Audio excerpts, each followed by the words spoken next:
आप कितनी देर पहले आए पार्टी में? अरे ये तुम कैसा बेढंगा कपड़ा सब पहन के आई हो पार्टी में?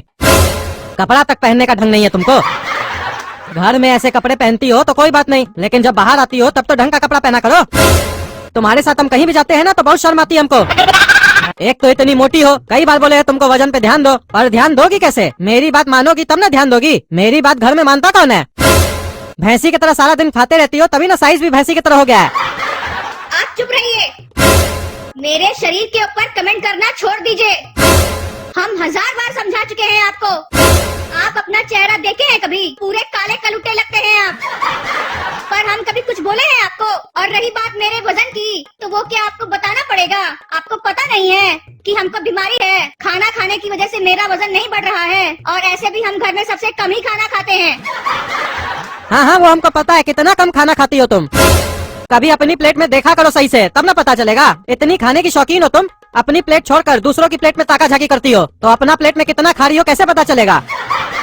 हाँ हाँ, मेरी नजर सबकी प्लेट पर ही तो होती है, पर आपकी नजर तो अपनी प्लेट पर ही होती है ना। तो आपको कैसे पता चलता है कि हम क्या खाते हैं? और हम नहीं बोलते हैं तो आपका मुंह बहुत चलता है। और रही बात मेरे कपड़े पहनने की, तो हम आपसे अच्छा ही कपड़ा पहनते हैं। आपको खुद को फैशन का कुछ पता नहीं है। हमेशा एक ही पैंट और एक ही शर्ट पहनते हैं और खुद को हीरो समझते हैं। चुप रहो, नहीं तो मुंह तोड़ देंगे तुम्हारा। हाँ हाँ, उठाओ हाथ, ताकि सभी देखें कद्दू कितना बड़ा मर्द है। जब देखो खाली मारने की बात करके मेरा मुंह बंद करवा देते हो। आज से हमसे बात मत करना, वरना हम तुम्हारा मुंह तोड़ देंगे। आज से मेरा तुम खाना नहीं बनाएगी, समझ गई? हाँ, नहीं बनाएंगे खाना, जाओ भूखे मरो तुम। अरे ये पापा मम्मी को कोई बुद्धि नहीं है क्या? कहाँ पर खड़े हैं, कुछ देख ही नहीं रहे हैं। कैसे बात करना चाहिए, बाहर में कोई बुद्धि नहीं है इन लोग को। जहाँ देखो वहाँ चालू हो जाते हैं। ये भी नहीं देखते हैं कि कहाँ खड़े हैं। ये कोई जगह है लड़ाई करने की? सारा लोग इधर ही देख रहा है। इन लोग की तो कोई इज्जत नहीं है कद्दूपुर में। पर मेरी जो इज्जत थोड़ी बहुत भी बनी है उसको भी मिट्टी में मिला रहे हैं। अरे पापा मम्मी चुप रहिए, चुप रहिए। हम जानते हैं कि आप दोनों लड़ने में बहुत तेज हैं, और यहाँ पर लड़ना बंद कीजिए। ऐसे भी आप लोग को जीवन में पहले काफी मौका मिल चुका है लड़ाई करने का, और आगे भी मिलता रहेगा। इसीलिए यहाँ लड़ना बंद कीजिए। सभी लोग इधर देख रहा है, बेइज्जती हो रहा है हमारा। अरे चुप गधा कहीं का।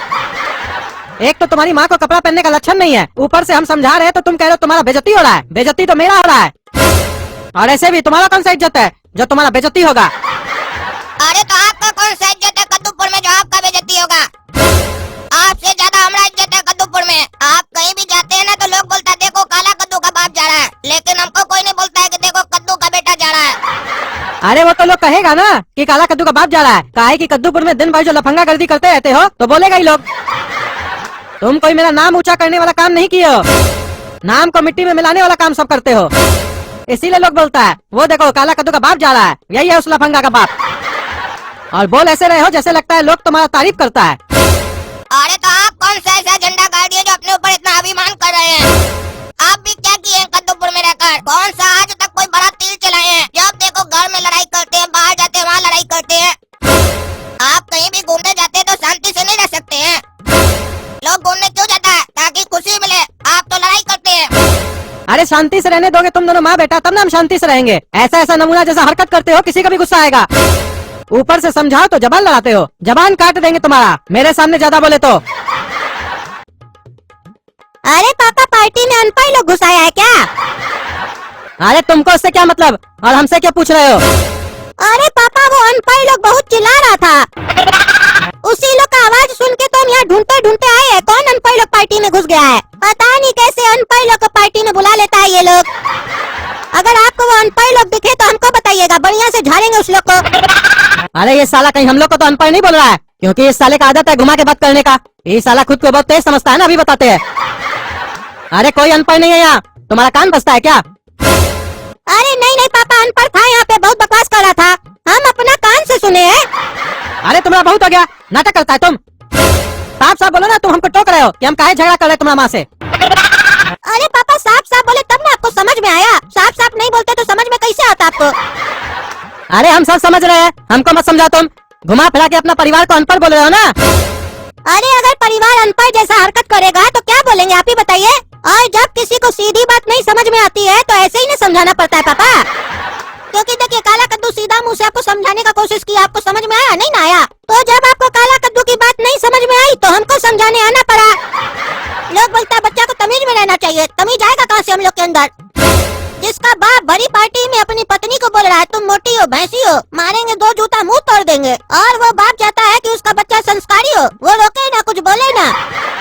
तो उससे पहले कभी अपना संस्कार देखे आप? जब आप लोग बड़ा होकर पार्टी में ऐसे बदतमीज लोग की तरह झगड़ा कीजिएगा तो हम लोग का नाम नहीं खराब होगा, और हम लोग क्या सीखेंगे? बड़ा होकर हम लोग भी अपना पत्नी के साथ ऐसे ही करेंगे, फिर हम लोग का बच्चा हम लोग को अनपढ़ बोलेगा, यानी गलती आप करे और अनपढ़ हम लोग कहलाए। यही चाहते हैं आप?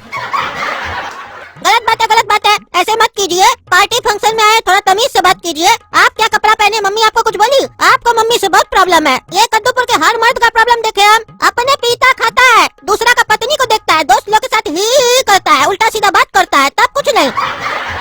लेकिन वही पत्नी अगर किसी से थोड़ा सा हंस के बात कर दे तो पति को गुस्सा लग जाता है। दूसरा का पत्नी छोटा कपड़ा पहने तो आंख नहीं हटता है, खुद का पत्नी थोड़ा सा छोटा कपड़ा क्या पहन ली तो उसमें दिक्कत होगी आपको? कपड़ा भी मम्मी आपसे पूछ के पहनेगी। अरे तो ढंग का कपड़ा पहनना चाहिए कि नहीं? हम लोग संस्कारी है ना।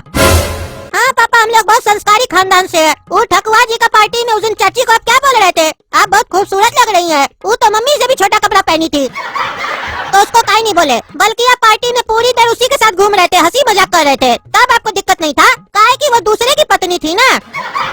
अरे तो वो दूसरे की पत्नी थी, उससे हमको क्या मतलब है? वहाँ तो झूठ में तारीफ करना पड़ता है, कुछ गलत भी करे तो काहे दूसरा को बोलने जाएंगे? बोलता तो आदमी अपना को है ना, दिक्कत होगा अपना को होगा। पापा बात तो बिल्कुल सही है आपकी। अरे घंटा इनकी बात सही है, दूसरे की पत्नी को नहीं बोल सकते हैं, अपनी पत्नी को बोल सकते हैं, काहे कि ये अपनी है, वो दूसरे की है। लेकिन वहाँ पर तारीफ करने के लिए कौन बोला? वो बोलना जरूरी था, वहाँ पर 1 घंटा उसके साथ घूमना जरूरी था। वो बोली थी क्या हमने साथ घूमो? बोलिए ना, वहाँ मजा आ रहा था घूमने में। आप हम दोनों को बुर्बक समझे क्या? हम लोग को बुद्धि नहीं है क्या? कद्दूपुर के हर मर्द का यही प्रॉब्लम है, एक बार किसी लड़की से शादी हो जाए उसके बाद उसको गुलाम बना देता है, अपने सारे पढ़ना चाहता है, और उसके बाद बाजार में जाता है तो एक ही जोक मारता है, हमरा अपनी पत्नी के सामने नहीं चलता है, घर जाएंगे तो जूता खाएंगे। असली बात तो बताता ही नहीं है कि घर जाकर जूता मारेंगे। अरे तुम्हारा साले बहुत जवान चल रहा है ना, अभी साले तुम्हारा टांग तोड़ेंगे हम। बहुत इज्जत है ना तुम्हारा पार्टी में, अभी तुम्हारा इज्जत निकालते हैं। अरे छोड़ दीजिए पापा, हमने पूरा कपड़ा फाड़ दिया, इतना महंगा कपड़ा लिए थे, पार्टी में सब देख रहा अभी को। अरे हम तो चाहते हैं तुम्हारा इज्जत निकले, तभी ना सब कोई देखेगा। अरे तो भाई अम्मी को क्या मारे? गोरा कद्दू भी तो पकड़ कर रहा था, उसको क्या नहीं मार रहे हैं? अरे हाँ, उस साले को भी छोड़ेंगे नहीं, उसको भी आज हम बताएंगे। तुम भी लो, बहुत बकवास करता है ना तुम, पर बोलता है साले हमको तुम। आप देखो अनपढ़ क्या करता है। अरे पापा गलती हो गई, छोड़ दीजिए, छोड़ दीजिए।